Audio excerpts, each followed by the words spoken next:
Salutare oameni buni, astăzi fac un episod. Mă joc Roblox. Mulți ați vrut să mă joc Roblox și v-am zis că o să mă joc.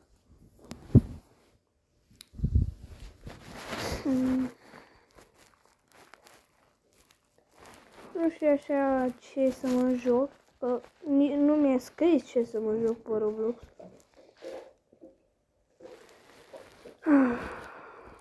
Mă joc speedrun sau ce să mă joc.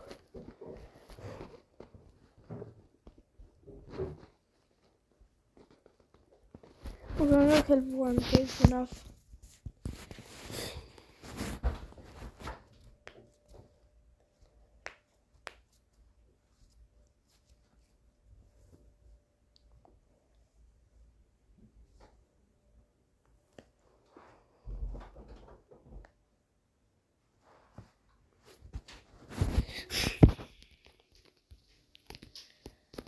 Îmi spuneți dacă o să vă placă seria cu Roblox. O să fac o serie lungă cu Roblox. Ca să atâtea jocuri și o să-mi scrieți în comentarii ce să mă joc pe Roblox. Eu să mă joc.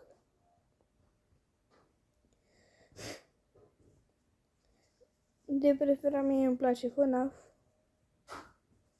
Ca să știți. Eu nu vă obliga să scrieți să vă joc mai FNAF. Vă joc ce scrieți voi în comentarii. No. Welcome to the Freddy Fazbear Virtual Experience. Fazbear Entertainment is excited to join the digital age, and what better way to do that than with an edge-of-your-seat virtual reality experience.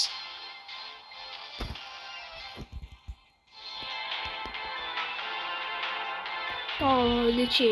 We know that Fazbear Entertainment has developed something of a bad reputation over the last few decades. And while it's true that some stories associated with our name were loosely based on actual events, the majority of them were total fabrications from the mind of a complete lunatic. Lawsuits pending. But we aren't above laughing at ourselves. Ha ha ha. That's why we have recreated many of these completely fictitious scenarios, lies that you've been fed over the last several years into a hilarious VR game, in the hopes that we can finally move past these childish ghost stories and develop a new relationship with you, as well as your kids. Don't forget the merch perfect for birthdays. So sit back and enjoy a few scares. We do, however, ask that you agree to a simple waiver before you play. You acknowledge that Fazbear Entertainment is not responsible for accidental digital consciousness transfers, real-world manifestations of fictional characters, nightmares, Mai și întuneric și nu văd nimic.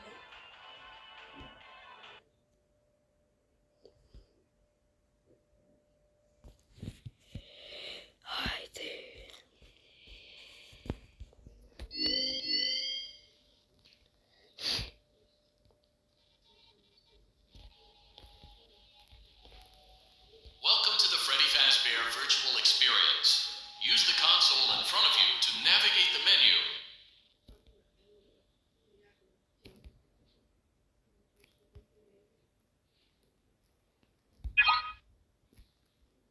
Ce trebuie să fac?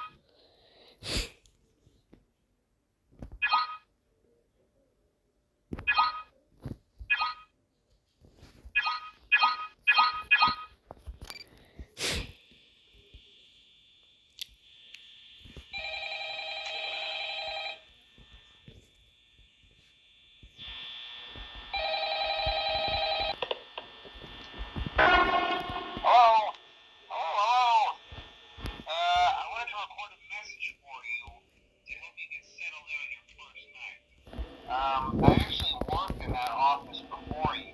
I'm finishing up my last week now, as a matter of fact. So, I know it can be a bit overwhelming, but I'm here to tell you there's nothing to worry about. You'll be fine. So, let's just focus on getting you through your first week, okay? Let's see. First, there's an introductory greeting from the company that I'm supposed to read. It's kind of a legal thing, you know. Welcome to Freddy Fazbear's Pizza, a magical place for kids and grown-ups alike, where fantasy and fun come to life. responsible for damage to property or person. Upon discovering that damage or death has occurred, a missing person report will be filed within 90 days or as soon as property and premises have been thoroughly Astea sunt camerele care mă interesează pe videoele. blah, blah, blah. Now, that might sound bad, I know, but there's really nothing to worry about. Dacă vă întrebați de ce vorbesc așa, sunt răcit. Dar eu filmez chiar dacă sunt răcit pentru voi. If I were forced to sing those same stupid songs for 20 years and I never got a bath, I'd probably be a bit irritable at night too. So remember, these characters hold a special place in the hearts of children, and we need to show them a little respect, right? Okay. So just be aware, the characters do tend to wander a bit. They're left in some kind of free roaming mode at night. Something about their servos locking up, they get turned off for too long. They used to be allowed to walk around during the day too, but then there was the bite of 87. Yeah. It's amazing that the human body can live without the frontal lobe, you know? Now, concerning your safety, the only real risk to you as a night watchman here, if any, is the fact that these characters, if they happen to see you after hours, probably won't recognize you as a person. They'll most likely see you as a metal endoskeleton without its costume on. Now, since that's against the rules here at Freddy Fazbear's Pizza, they'll probably try to forcefully stuff you inside a Freddy Fazbear suit. Now, that wouldn't be so bad if the suits themselves weren't filled with cross beams, wires, and animatronic devices, especially around the facial area. So you can imagine how having your head forcibly pressed inside one of those could cause a bit of discomfort and death. The only parts of you that would likely see the light of day again would be your eyeballs and teeth that pop out the front of the mask. Yeah, they don't tell you these things when you sign up. But hey, first station of the breeze. I'll chat with you tomorrow. Check those cameras and remember to close the doors only if absolutely necessary. Gotta conserve power. Alright, good night. Deci, Bonnie deja a plecat.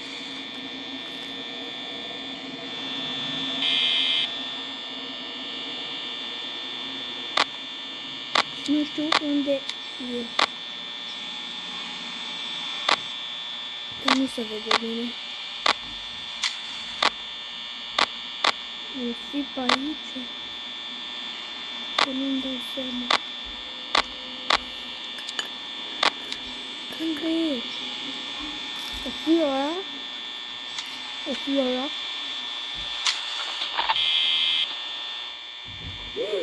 Da, ele. Foxy. Hai să fii cu noi, prieten, să...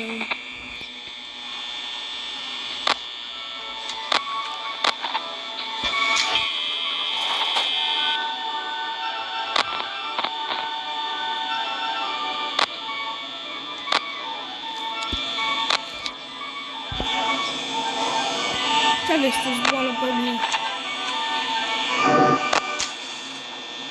Nu pregătit să închid ușa.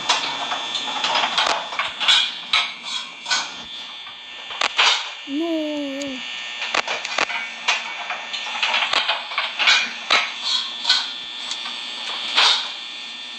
E dimineața. Poți să faci.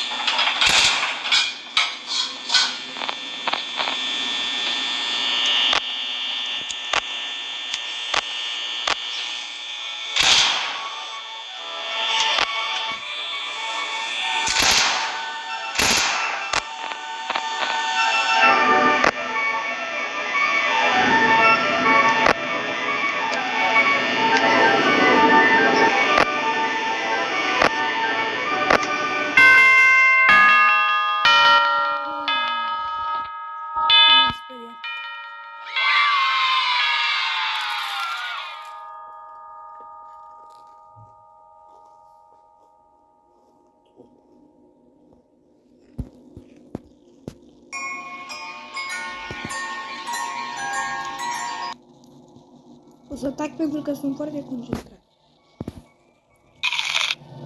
Am mâncat o doză de suc.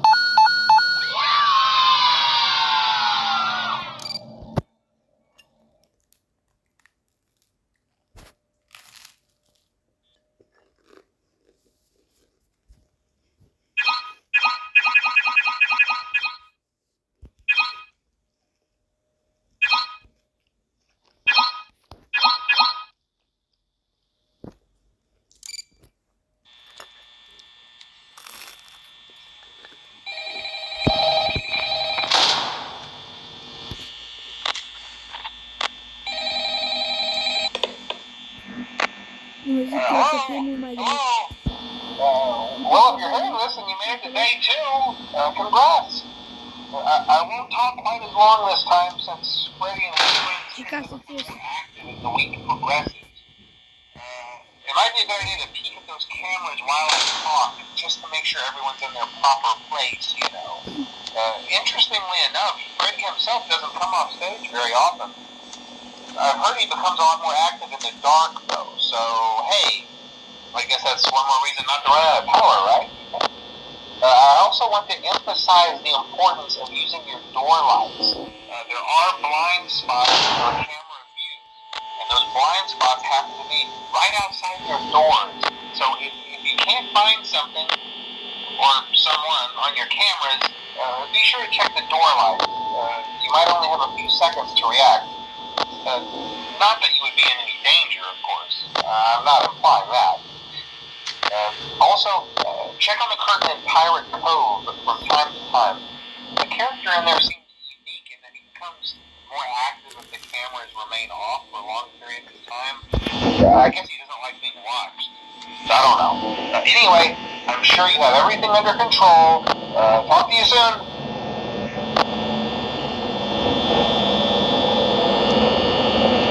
Știu ce nu cine.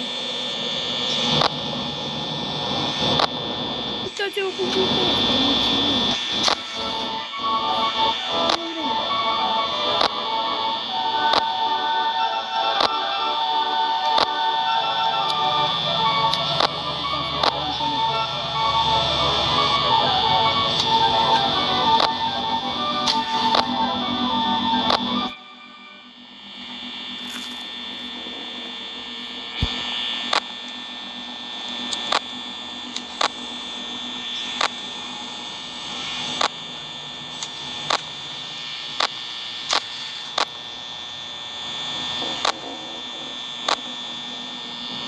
Dacă vă întrebați de ce nu uită pe unul de camera unui scenă, nu e ca să văd dacă pleacă tipa, ca să știu dacă închid ușa sau nu aia dreaptă, ca să stau numai cu aia dreaptă închisă și să mă uit numai pe aia stângă.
Nu știți că suspansie.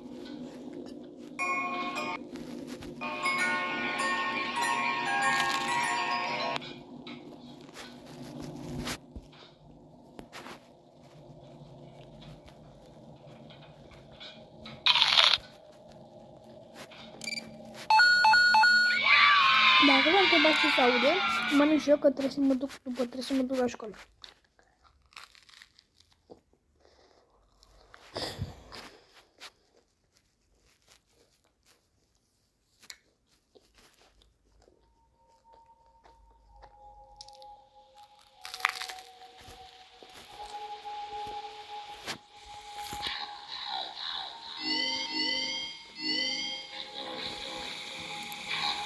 Încerc un FNAF 2. Ha!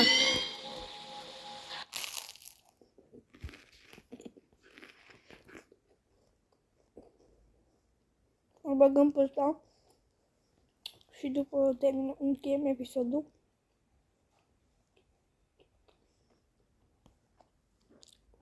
Vedeți, să mă duc la școală.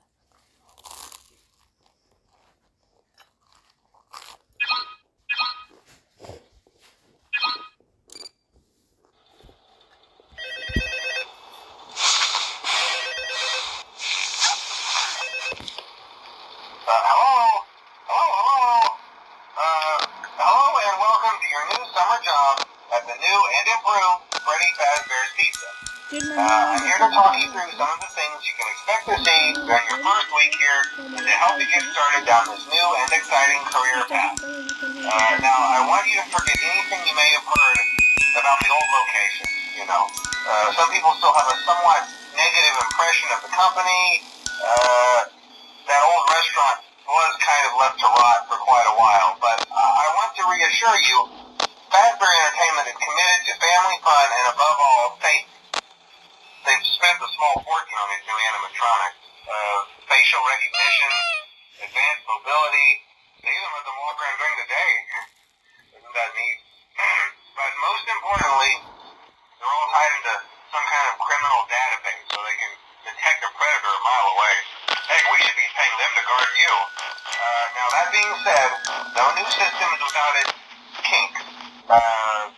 You're only the second guard to work at that location. The first guy finished his week but complained about conditions. We switched him over to the day shift. So, hey, lucky you, right? Mainly he expressed concern that certain characters seemed to move around at night and even attempted to get into his office.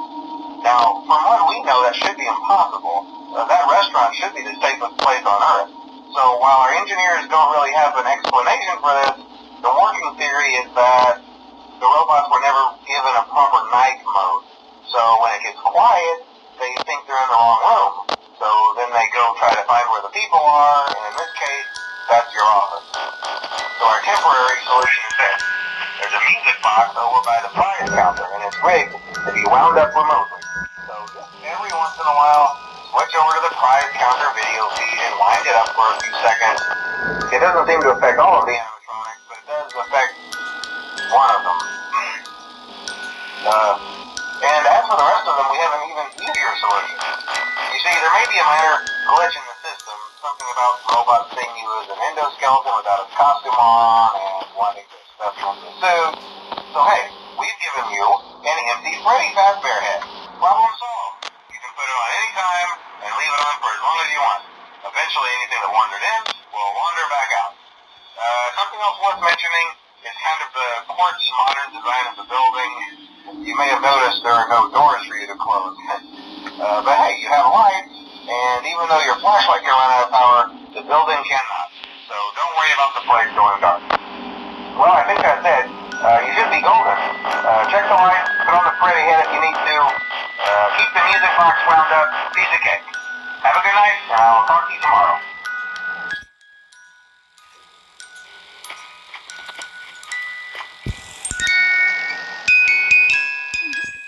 Start.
Hai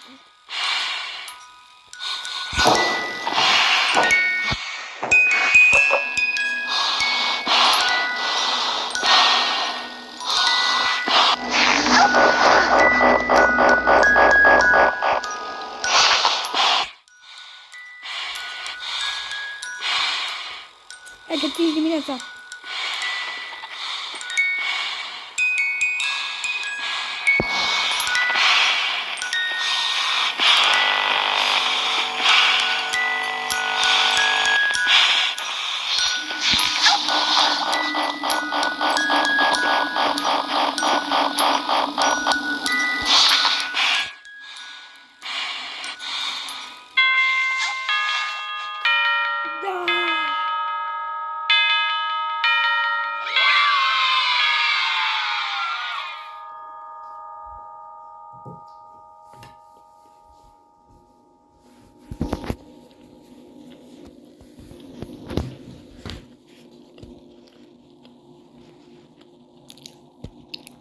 Și aici o să încheie episodul. A fost un mare suspans, dar da.